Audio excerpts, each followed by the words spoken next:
South Andhra Olympiads 2026 అవార్డుల కార్యక్రమం తిరుపతిలో ఘనంగా జరిగింది. ఈ కార్యక్రమానికి ముఖ్య అతిథిగా ఏపీ ఎస్పీడీసీఎల్ సీఎండీ శివశంకర్ హాజరయ్యారు. రాష్ట్రంలో జరిగిన వివిధ ఒలింపియాడ్స్లో ప్రతిభ చూపిన విద్యార్థులకు అవార్డులను శివశంకర్ అందజేశారు. మరింత కృషి చేస్తే జాతీయ, అంతర్జాతీయ స్థాయిలో గుర్తింపు సాధించవచ్చని శివశంకర్ ఆటగాళ్లకు సూచించారు.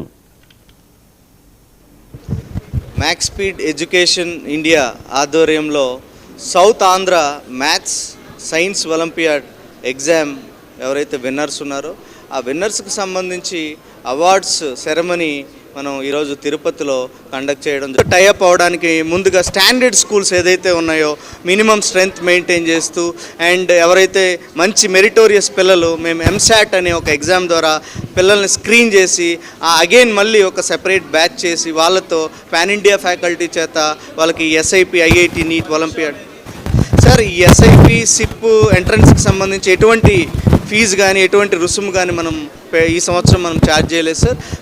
అతి తక్కువ నామినల్ ఫీజెస్తో వచ్చే సంవత్సరంలో ప్రతి ఎగ్జామ్ ఒక 100 రూపాయలు లేదా 200 రూపీస్ ఏదైతే మెయింటెనెన్స్ ఉందో దాని ద్వారా పిల్లల్లో ఎగ్జామ్ పార్టిసిపేట్ చేసి అవుట్ ఆఫ్ దట్ వేలాది మంది విద్యార్థుల్లో టాప్ 50 ఆర్ టాప్ 100కి మనం సెలెక్ట్ చేస్తూ అవార్డ్స్ ఇస్తూ మరియు పేద తరగతి బాలికలకు కూడా స్కాలర్షిప్ ఏర్పాటు చేసేటటువంటి ఇది కూడా మనం ఆలోచన చేస్తూ ఉన్నాం సార్. వచ్చే సంవత్సరం మేము ప్రవేశపెట్టబోతున్నాం కూడా. Thank you sir. Thank you so much.